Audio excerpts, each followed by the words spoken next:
Tokyo, Japan? In a quiet district long forgotten by time, there once stood an apartment building with a single locked room, room 207. The landlord said no one could stay there more than 3 nights. Those who did, vanished, leaving behind only the sound of someone knocking from inside the mirror. They called it a curse. But the truth was far older. Older than the building. Older than Tokyo itself. This is the story of a reflection that learned to breathe. And a soul that refused to be forgotten. The mirror room 207, the memory of the soul within the glass. If you're listening to this alone, try not to look into the mirror near you. Because sometimes, the reflection blinks first. Chapter 1. The Forgotten Room. My name is Akiro Tanaka, a 26-year-old sound technician working for a small studio in Tokyo. Back then, I was living alone, constantly moving from one cheap apartment to another. That's how I found it, a narrow, quiet building in the Nakano district, mostly occupied by elderly tenants and college students trying to save money. The room I rented was numbered 207. A simple, ordinary number. But now, when I think back, I wish I had never opened that door. I moved in on a late November afternoon. The sun was setting, its red light spilling over the alley like blood through thin paper. The building manager was an old woman, about 60, her voice cracked and uneven, eyes strangely hollow, like she hadn't slept for years. When she handed me the key, she said only one thing. Greater than, don't look into the mirror after midnight. No matter what you hear. I thought she was joking, or maybe just one of those old folks who still believed in superstitions. So I laughed it off and thanked her politely. But that night, something started. It began with a sound. A faint tapping coming from the mirror hanging on the wall beside my bed. Slow, deliberate. Tap, tap, tap. As if someone, or something, was gently knocking from the other side. I turned on the light. The mirror looked old, a cracked wooden frame, its surface slightly warped, reflecting my tired face after a long day of work. But for a brief second, I saw it. A shadow passing behind me. I spun around. Nothing. Only the empty wall. And yet, when I switched the light off again, the tapping resumed. Faster, closer. Like fingernails scratching at glass. Then came the whisper. A soft, trembling voice, cold as water dripping from a well. Greater than, can you see me? I jumped out of bed, turned every light on, heart pounding against my ribs. No one was there. But the mirror was fogged with condensation. Even though the air was perfectly dry. And on that misty surface, drawn by an invisible hand, were words, written by a fingertip from the inside. Greater than, 207, you're not alone. Chapter 2, The Whisper in the Mirror. I didn't sleep that night. Every time I closed my eyes, I saw her face in the mirror, pale, half hidden behind dripping black hair, her hollow eyes fixed on me through the darkness. But when I opened my eyes, she was gone. Only silence, and the faint tick of the clock echoing in my skull. The next morning, I asked the landlady about the mirror. She froze, then spoke without looking up. Greater than, that mirror doesn't belong to this room. Someone left it behind. Don't touch it. Her voice cracked at the last word. I wanted to ask more, but she turned away, pretending not to hear. That night, when I came back from work, the air inside 207 felt wrong. Colder, heavier. I turned off the air conditioner, yet my breath still came out as white mist. The mirror was fogged again, the haze thicker this time. I wiped it with my sleeve and froze. The reflection stared back at me. My own face, and a girl in a school uniform standing behind me. Head tilted, hair covering her face. I spun around. Nothing. I looked back at the mirror. She was still there. And this time, her lips were moving. No sound, only the slow motion of a mouth forming 3 words. I read them. Clearly. Greater than, don't go. Then, click, the light snapped off. Darkness swallowed everything. The knocking started again. Tap, tap, tap. But not just from the mirror now. From every wall around me. Like dozens of fingernails scratching their way through plaster. I slammed my hand on the switch. Light flooded the room. And I saw it. The mirror was covered in long, jagged scratches, as if carved from the inside. Among the lines, one sentence shimmered in a dark, sticky stain. Greater than she never left. Dash dash dash. I moved into room 208 that night. But near midnight, as I finally drifted off, I heard 3 soft knocks from the wall shared with 207. And a whisper, sliding through the cracks like breath. Greater than you won't escape me. Chapter 3: The Girl in the School Photo. The next morning, I went back to room 207. I didn't want to, but I couldn't bear the feeling that something there was watching me. Even through the walls. When I turned the key, I realized the door wasn't locked. It hung slightly open. I had locked it myself. The hinges creaked as I pushed the door. Inside, the air was thick and stale, carrying a faint metallic scent, like old blood and rust. Everything looked the same. Except for one thing. The mirror wasn't on the wall anymore. It lay face down on the wooden floor, its frame cracked, drag marks cutting across the dust. It looked as if someone had tried to pull it away, or maybe, crawl out of it. Kneeling down, I noticed something half stuck beneath the nightstand, a small, folded piece of paper. No. A photo. Dash dash dash. It was an old school photo. Yellowed and brittle at the edges. 6 girls in uniform smiled at the camera, except the one on the far left. Her head tilted slightly, her hair covering half her face. My breath caught. It was her. The girl from the mirror. I turned the photo over. On the back, written in faded black ink, were trembling words. Greater than, Yuki, Class 3B. Please, help me leave this place. A chill crawled up my spine. The name Yuki, I'd heard it before, whispered faintly in the dark. Dash dash dash. That evening, I took the photo to the landlady. She looked at it for less than a second before her hands began to tremble. The teacup slipped, spilling onto the tatami. Greater than, where, did you get that? She rasped.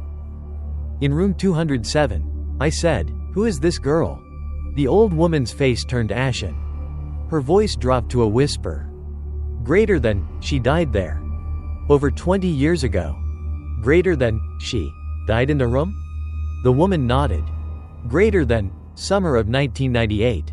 She was a high school student renting the room for the holidays. No one knew why she chose that place.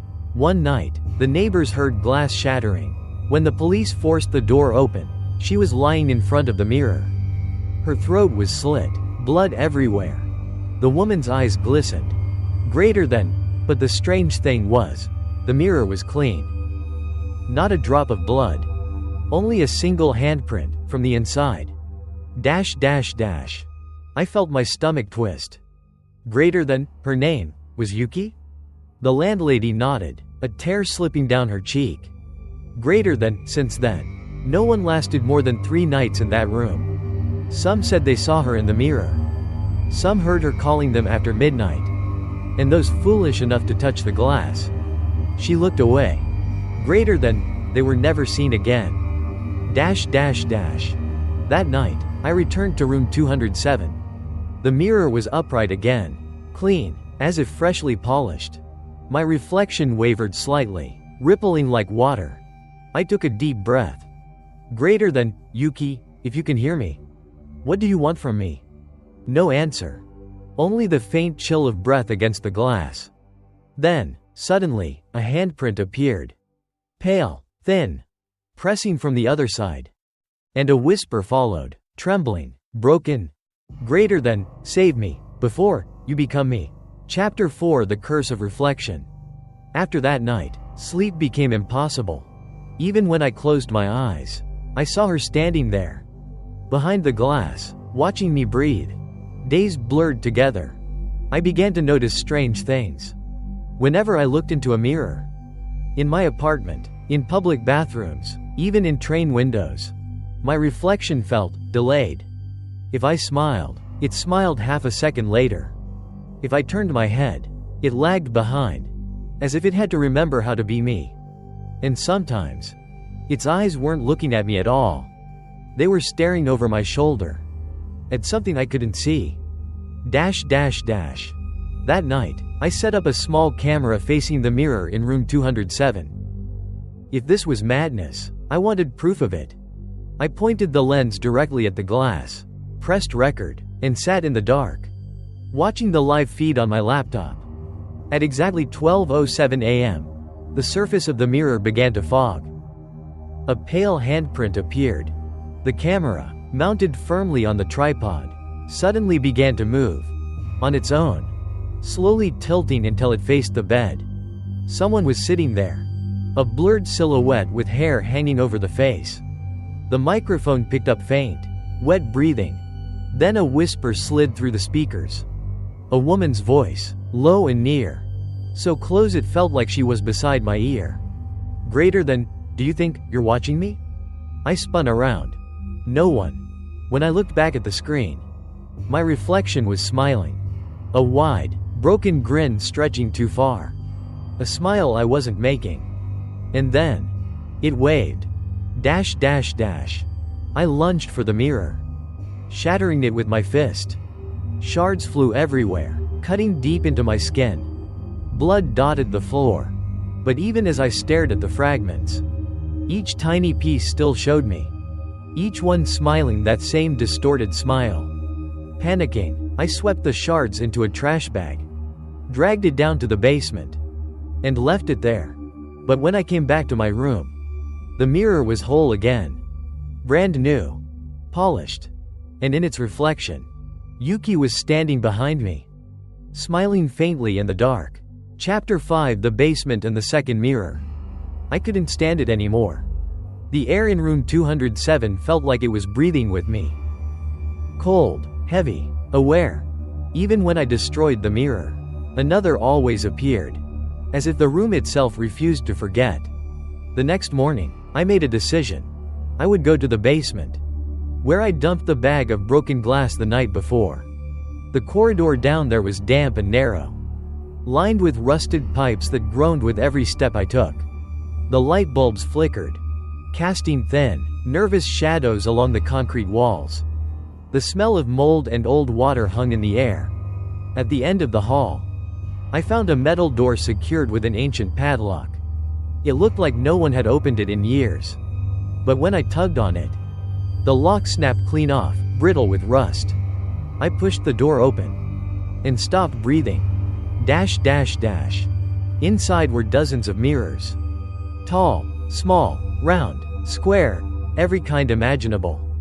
Their surfaces were coated in dust, their frames rotting, but not one of them was cracked. I stepped inside carefully, the beam of my flashlight cutting through the gloom. The mirrors didn't reflect me. Instead, they showed different rooms. Empty, silent, decayed.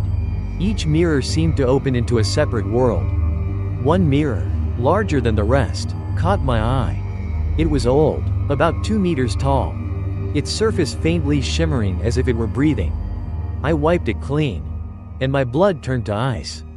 Inside that mirror was room 207. But not the way it looked now. The door was open, and a girl was standing inside. It was Yuki. Her hair hung wet over her face, and her eyes, those dark, bottomless eyes, looked straight at me. The air in the basement grew colder. The mirrors around me began to vibrate. A faint, metallic hum filling the space. The sound built into a chorus of glass clinking against glass, as if something vast and invisible was stirring. I stumbled back toward the door, but it slammed shut on its own. The flashlight flickered once, then went out. Darkness swallowed everything. Only the mirrors glowed faintly now, each one lit from within. Footsteps echoed, soft, deliberate, coming from the mirror where Yuki stood. She stepped forward, half her body emerging through the glass. Her skin was as pale as bone. A faint trail of dried blood along her throat. Water dripped from her fingertips. Her voice was a whisper made of wind and sorrow. Greater than, you've seen too much. Akiro. I grabbed a rusted metal pipe and swung at the mirror. It shattered with a sound like thunder. And everything went black. When I opened my eyes, I was lying on the basement floor. The mirrors were still intact. All of them. But someone had written on the wall in what looked like charcoal. Or blood. Greater than, when the second mirror appears. The soul begins to reflect. I ran. When I got back to my room, a small, pristine mirror was sitting neatly on my desk. Brand new. Untouched. And in its surface, two figures stood side by side. Even though I was alone. Chapter 6: The Second Shadow. After that night in the basement, I lost my sense of time. Day and night blended together. The walls of room 207 pulsed like something alive. The new mirror on my desk looked untouched, clean, silent, but every time I walked past, I felt someone else's breath slide across my neck. The landlady insisted there was no basement full of mirrors. When I dragged her downstairs to prove it, we found nothing, only cracked pipes and empty dust. Yet the smell of wet glass lingered there, faint but real. I realized then, the mirrors weren't stored below the building. They were beneath the world. That evening, I tried not to look at any reflective surface. But reflection is everywhere: window glass, water in the sink, the shine of a phone screen. And in all of them, my other self began to move differently. At first it was subtle. When I turned left, he turned right a beat too late. When I frowned, he smiled faintly. Then came the night he didn't move at all. He just stared, a still image while I breathed. I waved at him once, half joking, half terrified. He didn't wave back. Instead, he stepped closer to the inside of the mirror. Closer. Until his forehead almost touched the glass. I switched on the light, he vanished. I switched it off, he was there again. Closer. I set up the camera to film myself sleeping. When I checked the footage the next morning, my heart stopped. At 3:17 a.m., my reflection in the mirror moved. It tilted its head slowly, then stepped out through the glass. The surface rippling like water disturbed by a heartbeat. It stood beside the bed, watching me sleep. Then it leaned down, brushed my hair aside, and whispered something into my ear. A distorted murmur, words reversed and stretched, like a tape playing backward. I stopped the video, shaking, looked up. The room was empty.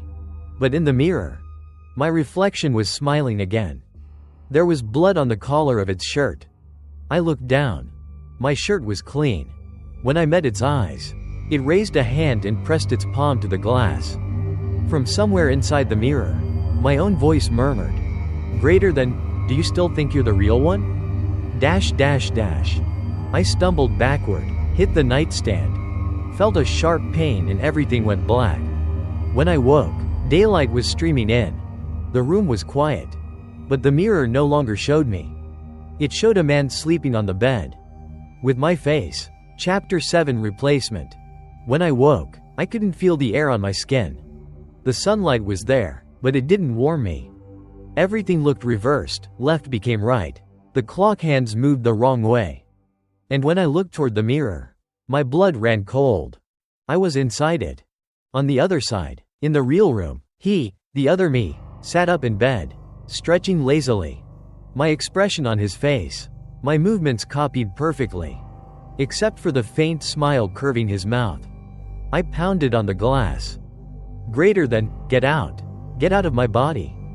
No sound came. The surface didn't even ripple. Outside the mirror, he turned toward me. And for the first time, our eyes met directly. He raised a finger to his lips. Shush. I don't know how long I screamed. The sound never left my throat. The walls of this world were smooth, endless reflections of the same empty room, stretching forever in silver gray. Then I saw her, Yuki, standing among the layers of glass. Her figure shimmered like smoke. Greater than, now you understand, she whispered. Every soul that breaks the mirror must take its place. One leaves, One stays. Greater than, why me? I shouted, though the words dissolved in silence. I tried to help you. She stepped closer, pity in her eyes. Greater than, you did help me. I'm free now. But someone must keep the gate closed, and that someone is you. The world inside the glass shifted. Dozens, hundreds, of faces appeared in the surrounding mirrors. Each one a former keeper, all staring with the same hollow gaze. Their mouths moved together, forming a single whisper that filled the void. Greater than, welcome to the reflection. I turned back to the main mirror. My double, the reflection that wasn't me, stood in front of the desk, writing something in a notebook. He paused, looked at the mirror, and I realized he could see me now only faintly, like a shadow in the glass. He smiled, then blew out the light. Darkness consumed everything. When I opened my eyes again, I was walking through a corridor made entirely of mirrors, each pane holding a different version of me. Some crying, some laughing, some already fading away. A voice echoed behind me, soft and wet like breath on glass. Greater than, you are the reflection now. Akiro. When the next one looks into this mirror, you'll call to them, as I once called to you. The light faded until only my face remained, floating in the dark silver. Then I smiled, without meaning to. Chapter 8: The Ritual of Reflection. I don't know how long I wandered in that silver maze. There was no time here, no hunger, no breath. Only the soft hum of mirrors whispering to each other, their voices blending into a single pulse that felt alive. The reflections moved even when I stood still. Sometimes I saw my own back turned toward me. Sometimes Yuki's face flickering behind the glass like an echo of memory. Finally, her voice reached me again, quiet, exhausted, yet clear. Greater than, you've crossed the veil. Akiro. You're inside what they once called Kagami no Sato, the village of mirrors. Greater than, where are we? What is this place? I asked, though I had no mouth to speak. Her figure appeared beside me, transparent and flickering like candlelight under water. Greater than, this is where the reflections live, the ones forgotten by the living world. Every mirror that's ever shown a face holds a fragment of its soul. Those fragments gather here. We walked through a corridor made of endless glass panels. Inside each one, people moved, crying, screaming, reliving moments of their deaths. They weren't ghosts. They were memories frozen at the moment they were forgotten. Yuki's eyes were distant as she spoke again. Greater than, a long time ago. In 1998, a group of students tried to perform an ancient ceremony. They called it the ritual of reflection. They believed if you stared into a mirror at exactly 12:07 on the night of a waning moon, and called the name of someone you loved 3 times, the mirror would open, and their soul would return. She paused, her voice trembling. Greater than, but they ignored the warning, never looked directly into the spirit's eyes. Her expression darkened. Greater than, I was one of them. Greater than, you? I whispered. She nodded. Greater than, I only wanted to see my mother again. But when she appeared, someone screamed. The mirror shattered before the ritual was complete. Greater than, and then? Her voice broke. Greater than, the living and the reflections changed places. Those inside the mirror came out. Those outside were swallowed in. Greater than, that's how you were trapped here. She looked up at me, tears shimmering like glass dust. Greater than, yes, and now you've taken my place. I clenched my fists. Greater than, there has to be a way to end it. She shook her head. Greater than, there's only one way. When a mirror is broken during the ritual, the gate reopens. A new soul must enter to close it again. Greater than, so someone has to stay behind, forever. Yuki nodded, whispering. Greater than, that someone is you. The world around us trembled. The air filled with the echo of countless voices chanting, their tones rising and falling like waves against glass. Greater than, the mirror must remember. The mirror must reflect. The mirror must feed. Light spilled from the floor beneath us, cold, colorless, endless. Yuki's face began to fade, her voice barely a breath. Greater than, when the next one breaks the glass. Tell them not to look at the moonlight.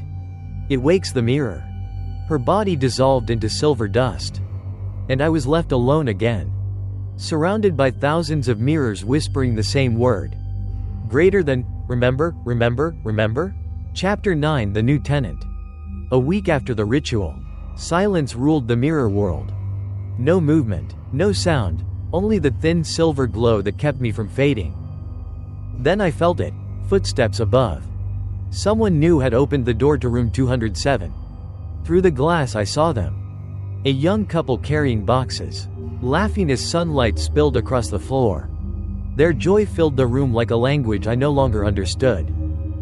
The girl's name was Miyu, and the man beside her was Haruto. They didn't know the air they were breathing had been heavy with the dead.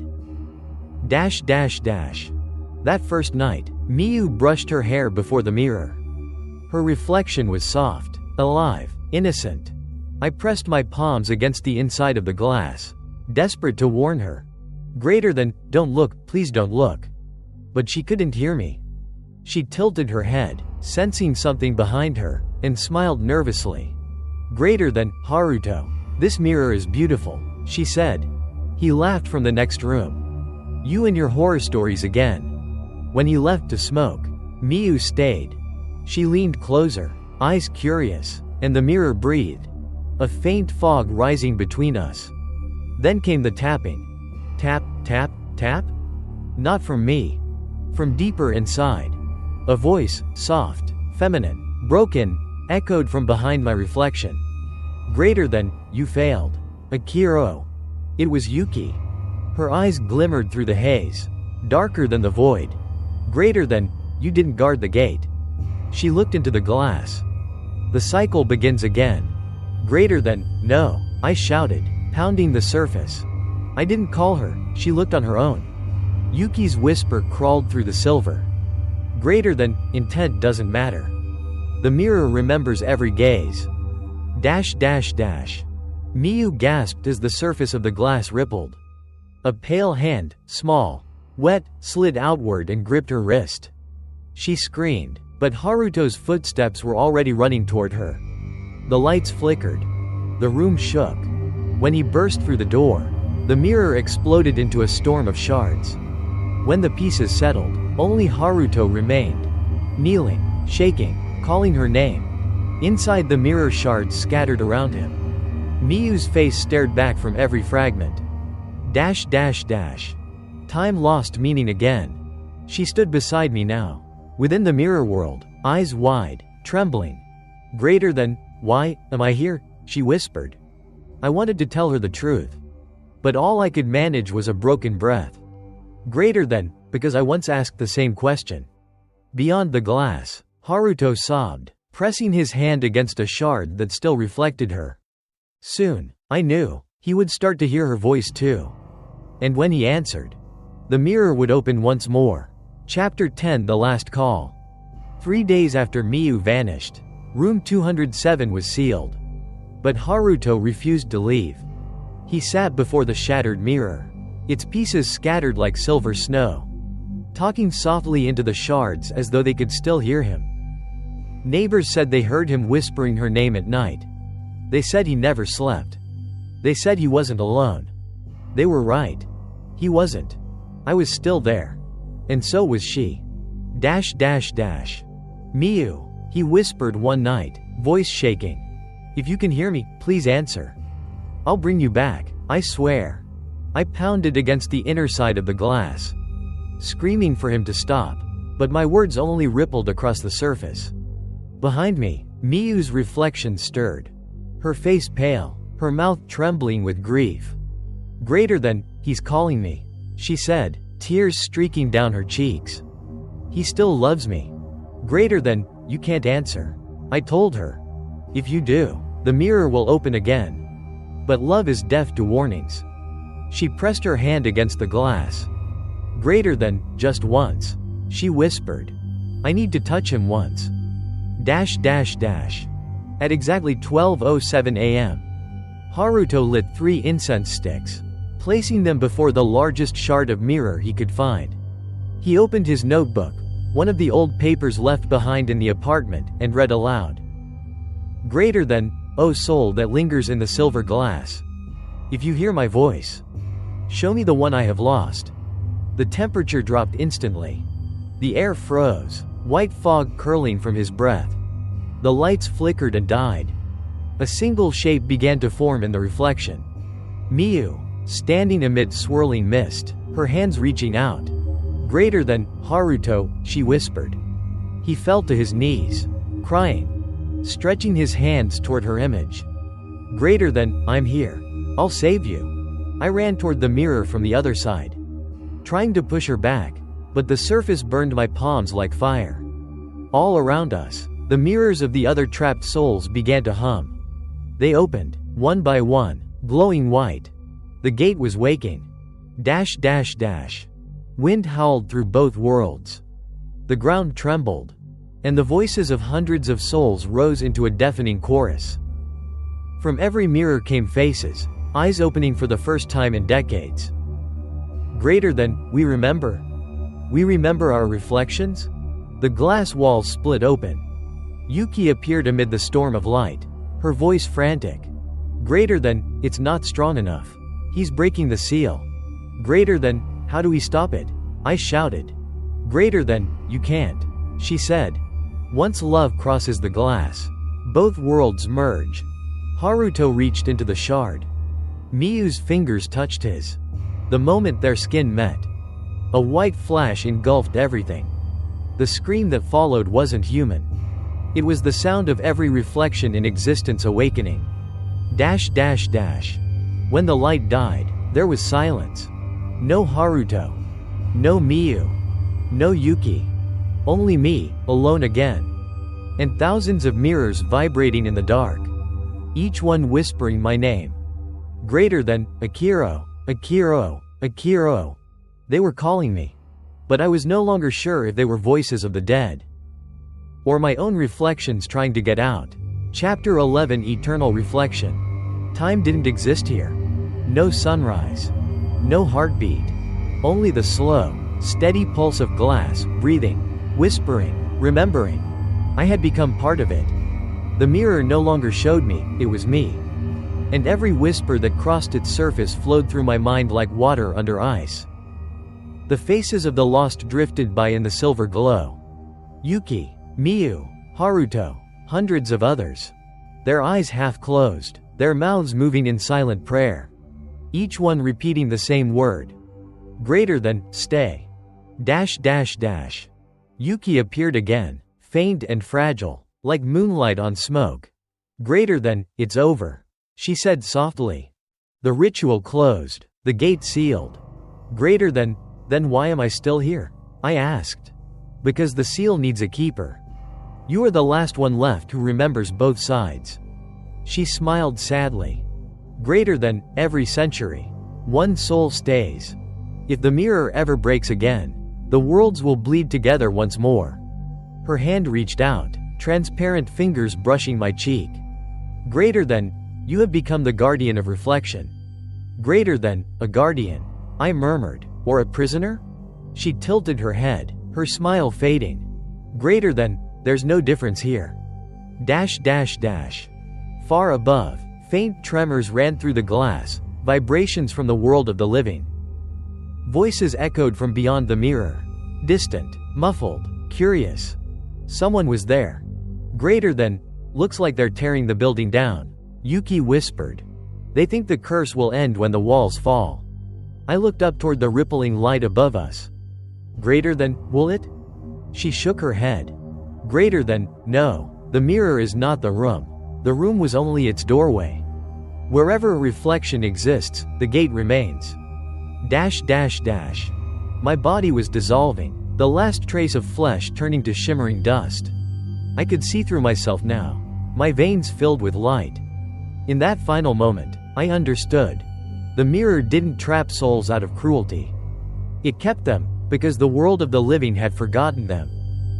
Every unremembered face, every faded photograph, Every reflection that no one looked at anymore. They all lived here, whispering to be seen once more. I closed my eyes and whispered back. Greater than, I'll remember you all. The whispers grew quiet. The glass calmed. Then I heard footsteps, faint, echoing through the emptiness. A new voice humming softly. Just beyond the veil. Someone new had entered room 207. Yuki's voice brushed my ear one last time. Greater than, the century ends. Akiro. When the next soul looks into the mirror, your watch will end. She smiled. And disappeared into the silver. Above me, I felt the weight of moonlight. And saw a faint silhouette forming on the other side of the glass. A young man bent down to clean the mirror. His reflection blinking curiously. I reached out. My hand pressing against the inner surface. Greater than, don't look too long. I whispered. The mirror always remembers. And as his eyes met mine, the glass trembled. And I knew the story would begin again. Chapter 12, The Awakening Mirror. The mirror slept for 100 years. No voices. No reflection. Only darkness pressed tight against the glass. Until one winter morning, footsteps. Boxes dragged across the floor. A cheerful voice humming a pop song. Through the haze of centuries, I opened my eyes again. A new tenant had come. Her name was Aya. 22. A university art student. She carried canvases, sketchbooks, and a small white cat that meowed as if sensing something cold. When she saw the mirror, she smiled. Greater than, beautiful, it looks like it's breathing. And she was right. It was. That night, she dreamed of mirrors. Hundreds of them, standing like tombstones across a silver field. Each one showed a different version of herself. One laughing, one crying, one whispering something she couldn't quite hear. She walked through them, barefoot. The ground glittering like ice. At the far end, under a pale moon, stood a village. Houses with no doors. Only mirrors for walls. And in the center, a massive tree whose trunk was covered in glass. The mirror tree. From one of its branches, a voice called her name. Greater than, Aya. She turned and saw me. She woke screaming. Sweat dripped down her face. The cat hissed at the mirror. Moonlight spilled across its surface. And for the first time in a century, I felt it move. A ripple of silver running through me like blood. I tried to speak, but all I could do was form words on the inside of the glass. Slowly, the message appeared in white mist. Greater than, don't go to the village. Aya froze. Greater than, who's there?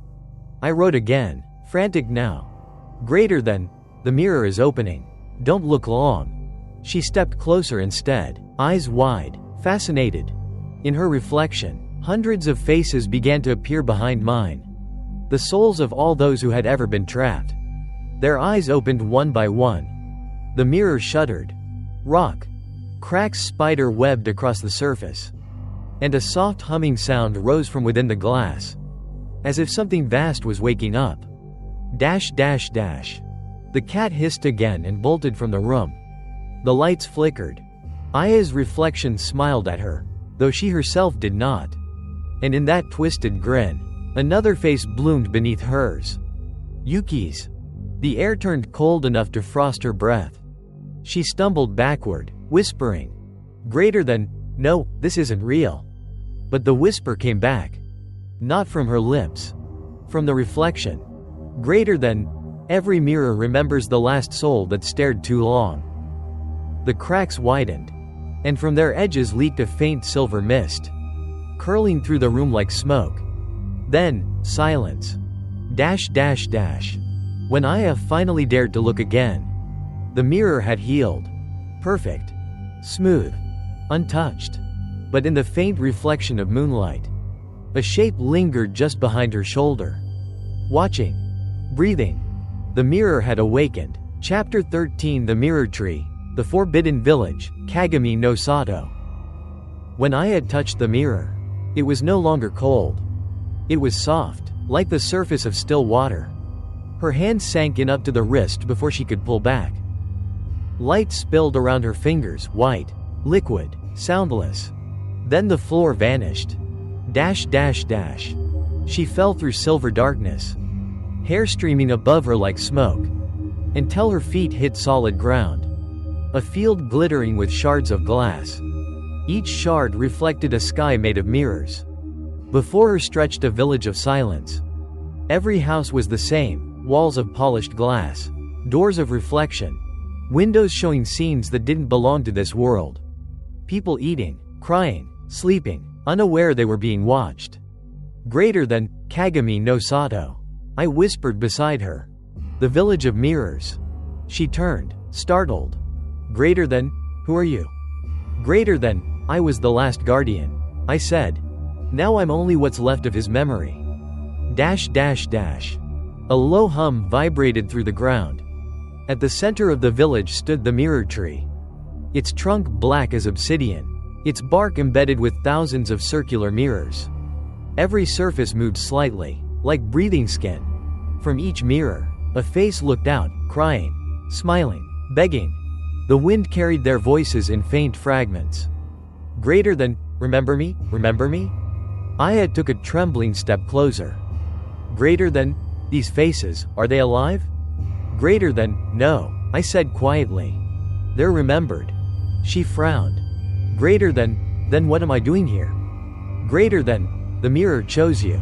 I said. Every 100 years, it searches for someone new to carry its memory. To keep the gate closed. Dash dash dash. The sky darkened suddenly. Cracks of white light tore across the clouds like lightning without sound. The mirrors around the village trembled. And from their depths came shapes, figures stepping out halfway.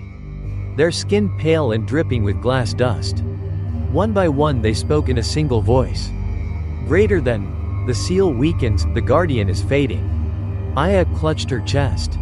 Her reflection appeared beside her, another Aya, smiling faintly. Greater than, you've seen it now.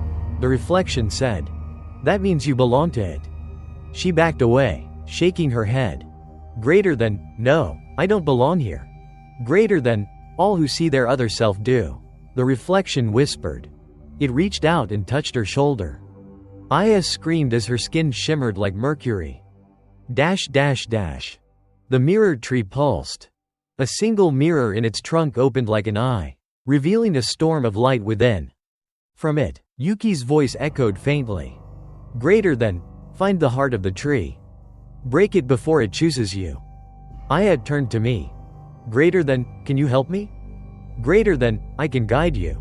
I said, but I cannot leave the glass. Greater than, then show me how to end it. Dash dash dash. The ground split. Mirrors shattered like ice, revealing a stairway spiraling downward beneath the tree. At its base glowed a chamber of pure silver light. The heart of the mirror. Aya took one step down, then another. The sound of her heartbeat echoing through both worlds. I followed her reflection on the other side of the glass walls, whispering the words Yuki had once told me. Greater than, if you destroy the heart, you will free the souls, but you will never return. Dash dash dash. The last thing Aya said before the darkness closed around her was a whisper meant for herself. Greater than, then let me remember them all. And the stairway swallowed her. Chapter 14 The New Guardian. The stairway beneath the mirror tree seemed endless. Each step rang like a bell of glass. The deeper Aya went, the brighter the light grew, cold, silver, pulsing like a heartbeat. At the bottom waited a chamber of mirrors. Walls curved inward so that her reflection surrounded her from every angle. In the center hovered a sphere of living light. The heart of the mirror. It turned slowly, whispering in thousands of voices that spoke as one. Greater than, all that was seen, all that was forgotten, lives here. Dash dash dash. I followed her from the other side, trapped within the mirrored walls. Greater than, Aya, don't touch it, I pleaded. Once the heart knows your name, it will never let you leave. But she stepped closer anyway, the light bathing her skin. Greater than, you said it has to be destroyed. If that frees them, then I'll do it. Greater than, and who will guard the gate when it's gone? I asked. She stopped. The light dimmed, as if waiting for her answer. Dash dash dash. The heart spoke again, gentle, sorrowful. Greater than, one must stay, so that others may remember. Around us, the reflections of Yuki, Haruto, and hundreds more appeared in the walls. Their faces glowed faintly, peaceful now, as though they'd waited for this moment. Yuki's voice rose above the others, soft and kind. Greater than, Aya, the world forgets too easily. But the mirror remembers everything. If you break it, all memories fade forever. Aya's hand trembled. Tears slid down her cheeks. Greater than, then someone has to stay. Someone to remember. She looked straight at me through the glass. Greater than, Akiro, it's time for you to go. Dash dash dash. I shook my head. Greater than, you don't understand. There's nothing left of me out there. Greater than, then take my place, she said. Let me be the mirror. Light burst from the heart, blinding, weightless. The air filled with the sound of shattering glass and distant laughter. The ground vanished. When the light faded, Aya was gone. The mirrors were calm again, their surfaces smooth and silent. In the distance, I could hear wind, real wind. The gate had closed. Dash dash dash. I awoke lying on a wooden floor under warm sunlight. Dust motes floated in the air. Room 207. The mirror stood before me, whole, spotless, sleeping. But when I looked into it, the reflection that smiled back was hers. Aya's eyes gleamed silver, endless, still. From somewhere deep inside the glass, her voice whispered, greater than, when they look again, tell them not to forget. And then the mirror went dark. Chapter 15, The Memory of the Soul Within the Glass, Finale. 100 years passed. Tokyo changed. Towers of glass reaching the clouds. Neon bleeding into the night. No one remembered the old apartment building in Nakano. It was torn down, replaced by new walls, new light, new lives. But the mirror remained. Workers found it sealed behind a false wall. Its frame dark with age, yet the surface still flawless. They sold it to a second-hand shop in Shibuya, where it sat quietly among porcelain dolls and forgotten clocks. Until one evening, a man stopped in front of it. Dash dash dash. He was a graduate student, studying urban legends for a thesis on Japanese folklore. His name was Tsubasa Ito. He smiled at his reflection, tilting his head. Greater than, room 207, they said it used to be here in Nakano. He murmured, I wonder if this is the one. As his fingertips brushed the glass, the air shifted. The temperature dropped. His breath turned white. The mirror exhaled. Dash dash dash. For a heartbeat, he saw something behind him. A woman standing in a field of silver light. Her hair drifting weightlessly. Her eyes glowing like liquid mercury. Greater than, who are you? He whispered. Her lips moved. No sound, only a ripple through the glass. He leaned closer, trying to read her words. And in that moment, the reflection reached out and touched his hand. The shopkeeper, upstairs, heard the mirror crack. When he came down, Tsubasa was gone. Only the mirror remained, unbroken, gleaming faintly in the moonlight. Dash dash dash. Inside the glass, I opened my eyes once more. The world of silver stretched around me, endless and still. In the reflection beside me stood Aya. Calm, silent, eternal. She turned toward me, her voice like the soft chime of wind through crystal. Greater than, another has entered. Greater than, the mirror chose again, I said quietly. And the world will forget once more. She nodded, eyes shining with sorrow. Greater than, but we will remember. Dash dash dash. Far away, in the shop's dim corner, the mirror flickered faintly. And for a breath of a second, two pale eyes opened within it. Then came a whisper, so faint it could have been the wind. Greater than, every soul leaves a memory. And every mirror remembers the soul. The old apartment is gone now. Torn down, replaced, forgotten. But sometimes, when the moonlight hits just right, the reflection in certain windows of Shibuya looks back a little too clearly. They say a young woman's voice can be heard there, whispering a name over and over. Some believe it's only the wind. Others say it's the soul of the guardian, waiting for the next person who dares to look too long. So tonight, when you pass by a mirror, don't linger. Don't stare into your own eyes. Because the mirror remembers every soul that ever looked back. And yours might be next. Like and subscribe to Whispering Dark Tales for more chilling ghost stories.